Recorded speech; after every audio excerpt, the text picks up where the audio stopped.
ആകാശവാണി. നമസ്കാരം. പ്രത്യേക വാർത്താ ബുള്ളറ്റിൻ വായിക്കുന്നത് ഹരിഷ്ണ. സ്വന്തം കഴിവിൽ വിശ്വസിച്ച് ജീവിതത്തിൽ മുന്നേറാൻ വിദ്യാർത്ഥികളോട് ആഹ്വാനം ചെയ്ത് പ്രധാനമന്ത്രി നരേന്ദ്രമോദി. പരീക്ഷാ പേ ചർച്ചയിലൂടെ വിദ്യാർത്ഥികളുമായി സംവദിക്കുകയായിരുന്നു അദ്ദേഹം.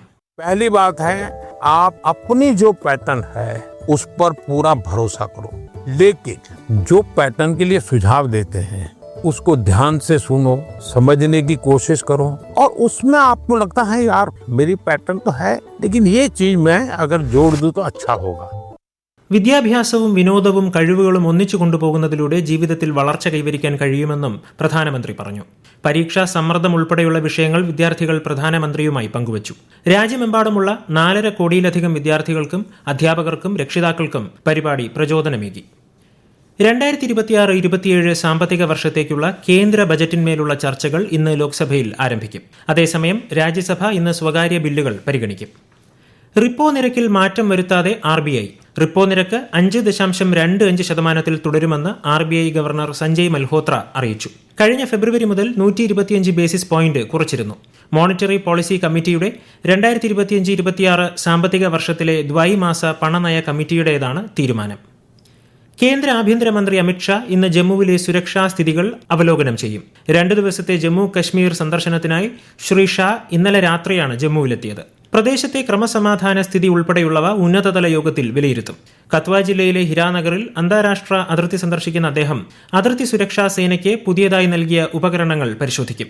വീരമൃത്യു വരിച്ച സൈനികരുടെ കുടുംബങ്ങളുമായി കേന്ദ്രമന്ത്രി കൂടിക്കാഴ്ച നടത്തും. നാളെ ശ്രീനഗറിലേക്ക് പോകുന്ന ശ്രീ അമിത്ഷാ വിവിധ വികസന പദ്ധതികൾ ഉദ്ഘാടനം ചെയ്യും. കേരളത്തിൽ SIRന്റെ ഭാഗമായുള്ള ഹിയറിംഗിലൂടെ 21,130 പേർ വോട്ടർ പട്ടികയിൽ നിന്ന് പുറത്തായതായി മുഖ്യ തെരഞ്ഞെടുപ്പ് ഓഫീസർ രത്തൻ യു കേൽക്കർ. ഇതിൽ 2,804 പേർ എന്യൂമറേഷൻ കാലഘട്ടത്തിൽ മരണപ്പെട്ടവരും 1,039 പേർ വിദേശ പൗരത്വം സ്വീകരിച്ചവരും 17,287 പേർ താമസം മാറിയവരുമാണെന്ന് അദ്ദേഹം അറിയിച്ചു. അന്തിമ വോട്ടർ പട്ടിക ഈ മാസം 21-ന് പ്രസിദ്ധീകരിക്കും. അസം, കേരളം, പുതുച്ചേരി, തമിഴ്നാട്, പശ്ചിമ ബംഗാൾ എന്നീ സംസ്ഥാനങ്ങളിലെ നിയമസഭാ തിരഞ്ഞെടുപ്പുകളിൽ കേന്ദ്ര നിരീക്ഷകരായി നിയോഗിക്കപ്പെടുന്ന ഉദ്യോഗസ്ഥരുടെ യോഗം ചേർന്നു. കേന്ദ്ര തിരഞ്ഞെടുപ്പ് കമ്മീഷന്റെ നേതൃത്വത്തിൽ നടന്ന യോഗത്തിൽ 714 ജനറൽ നിരീക്ഷകന്മാർ, 233 പോലീസ് നിരീക്ഷകന്മാർ, 497 ചിലവ് നിരീക്ഷകർ ഉൾപ്പെടെ 1,444 ഉദ്യോഗസ്ഥരാണ് പങ്കെടുത്തത്. യോഗം ഇന്നും തുടരും.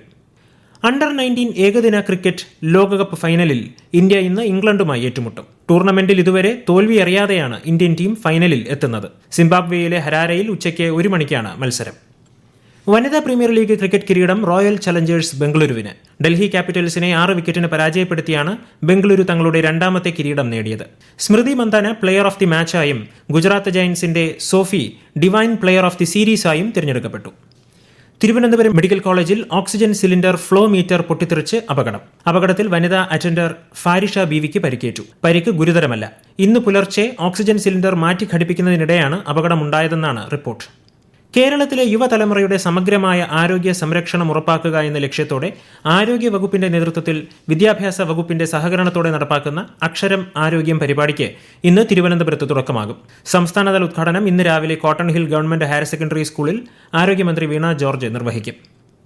ലോകത്തിലെ ഏറ്റവും പ്രായം കൂടിയ തേക്ക് പ്ലാന്റേഷനായ നിലമ്പൂർ കനോലി പ്ലോട്ടിലേക്കുള്ള തൂക്കുപാലത്തിന്റെ നിർമ്മാണ പ്രവൃത്തി പുനരാരംഭിച്ചു. 100 ദിവസത്തിനകം നിർമ്മാണം പൂർത്തീകരിക്കും.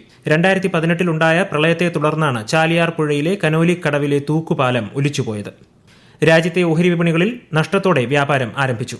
ബോംബെ ഓഹരി സൂചിക സെൻസെക്സ് 256 പോയിന്റ് താഴ്ന്ന് 83,058-ലും ദേശീയ ഓഹരി സൂചിക നിഫ്റ്റി 100 പോയിന്റ് ഇടിഞ്ഞ് 25,543-ലും വ്യാപാരം തുടരുന്നു. സ്വർണ്ണവില കുറഞ്ഞു. ഗ്രാമിന് 190 രൂപ കുറഞ്ഞ് 13,965 രൂപയും പവന് 1,520 രൂപ താഴ്ന്ന് 1,11,720 രൂപയുമാണ് ഇന്നത്തെ വില. മേഘാലയയിൽ ഈസ്റ്റ് ജയന്തിയ ഹിൽസ് ജില്ലയിൽ അനധികൃത കൽക്കരി ഖനി സ്ഫോടനത്തിൽ 18ഓളം പേർ മരിച്ച സംഭവത്തിൽ സംസ്ഥാന സർക്കാർ അന്വേഷണം പ്രഖ്യാപിച്ചു. നിരവധി പേർ ഇപ്പോഴും ഖനിക്കുള്ളിൽ കുടുങ്ങിക്കിടക്കുകയാണ്.